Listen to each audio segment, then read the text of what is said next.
안녕하십니까. JTV 저녁 뉴스입니다.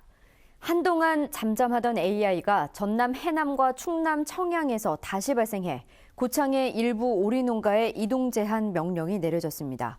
전라북도는 전남 해남 AI 발생 농장에 사료를 공급한 차량이 지난 11일 고창의 한 농장을 다녀갔다며 고창 농장 오리의 이동을 제한하고 차단 방역에 들어갔다고 밝혔습니다. 전남에서 발생한 AI는 철새에서 주로 나타나는 H5N8형이라 철새 이동 경로를 중심으로 방역을 강화해야 할 것으로 보입니다. 지난해 끝난 새만금 신항 1단계 공사에서 지역업체 하도급 참여 비율이 3%에 그친 것으로 드러났습니다. 전북도의회 최인정 의원은 새만금 개발과 농어촌 공사에 무관심으로 지역업체가 새만금 신항만 건설해서 사실상 외면받고 있다고 주장했습니다. 최 의원은 이 문제를 풀려면 기재부 장관 고시를 통해 새만금을 지역 의무 공동도급 대상으로 지정하고 구조적으로 지역업체 참여가 어려운 턴키 발주를 폐지해야 한다고 강조했습니다. 국도와 국가지원 지방도로 선정에서 전북이 홀대를 받는다는 주장이 나왔습니다.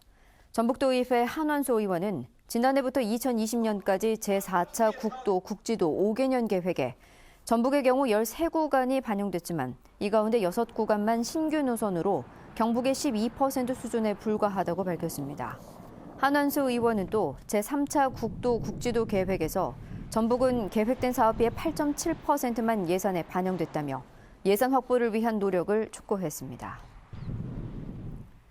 전라북도가 지난달에 출범한 인권센터에 5급 민간 전문가를 채용하기로 약속하고도 이를 지키지 않아 논란이 일고 있습니다.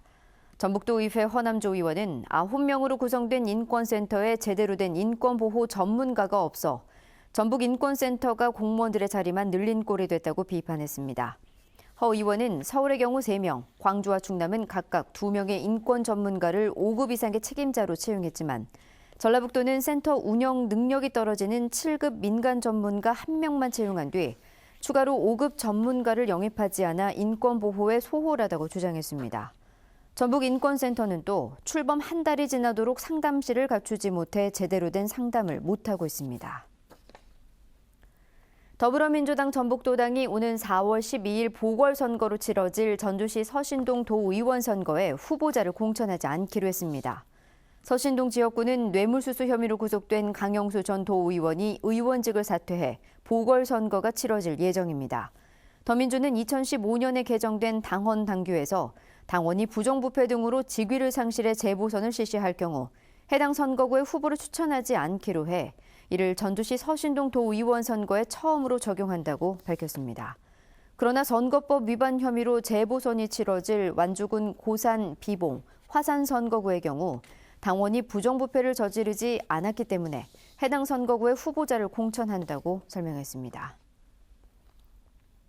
저소득층 아동에게 지원되는 급식비가 4,000원에서 4,500원으로 인상됩니다. 전라북도는 저소득층 아동 2만 8천 명에게 균형 잡힌 식단을 제공하기 위해 올해 급식비를 지난해보다 500원 올린다고 밝혔습니다. 전라북도는 2014년부터 해마다 500원씩 급식비 지원 단가를 올리고 있다며 내년에는 5,000원으로 인상하기로 했습니다. 올해 급식비 지원 단가는 서울이 5,000원으로 가장 높고 전북과 경기는 4,500원, 광주가 3,500원으로 가장 낮습니다. 전주시가 교통 혼잡 지역 6곳에 대해 불법 주정차 단속을 강화합니다. 전주시는 영화의 거리에 자전거 순찰대를 투입해 휴일 야간에도 불법 주정차를 단속하고 한옥마을과 모래내 시장 등 5곳은 소통 위주의 단속을 실시하기로 했습니다. 서부 신시가지에서는 단속과 더불어 일부 구간은 홀짝제 주차를 허용하기로 했습니다. 고창 일반산업단지를 둘러싼 각종 의혹에 대해 수사하고 있는 경찰이 관련자 2명을 처음으로 입건했습니다. 전북경찰청 지능범죄수사대는 고창 일반산업단지 공사를 맡은 업체 대표에게 금품을 요구한 혐의 등으로 감리단장 61살 이모 씨와 전 고창군 공무원 58살 안모 씨 등 2명을 불구속 입건했습니다. 이들은 수십억 원의 이익을 남겨주는 대가로 업체 대표에게 10억 원을 요구하고 공사에 참여한 또 다른 업체 현장 소장에게 상품권을 받은 혐의입니다. 전북경찰청 지능범죄수사대는 자치단체에 예산을 부풀려 청구해 수억 원을 가로챈 혐의로 완주 인제스쿨 운영업체 본부장 51살 A모 씨 등 2명을 불구속 입건했습니다.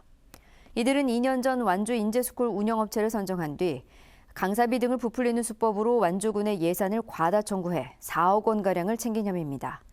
완주 인제스쿨은 지역 중고등학생의 명문대 진학을 목표로 수도권 강사진을 섭외해 교육하는 프로그램입니다.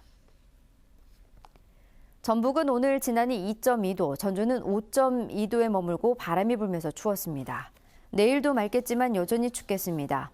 아침 최저 기온은 영하 8도에서 영하 3도, 낮 최고 기온은 3도에서 6도로 오늘과 비슷하겠습니다. 미세먼지 농도는 보통 수준이 예상됩니다. 바다의 물결은 0.5에서 2.5m로 일겠습니다.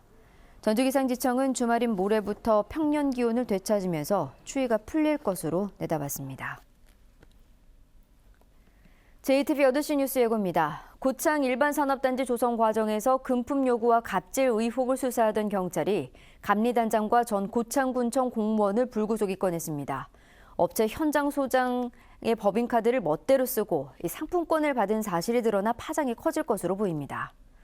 해외 어학연수를 떠났던 아이들이 대학생 인솔 교사에게 폭행을 당했다고 주장했는데 일부 학교가 이 검증이 안 된 프로그램을 학부모들에게 적극 알린 것으로 드러나 논란이 일고 있습니다. 전북교육청이 개교를 코앞에 두고 이루어지는 공사를 없애기로 했습니다. 학교 신설 승인 이전에 미리 예산을 편성하면 공사 기간을 단축할 수 있다는 겁니다. 더불어민주당이 4월 전북도 의원 보궐선거에 후보를 공천하지 않기로 했습니다. 당원의 부정부패로 재보선을 실시하면 해당 선거구에 후보를 추천하지 않기로 당원을 정했기 때문입니다. JTBC 8시 뉴스에서 자세한 소식 전해드리겠습니다.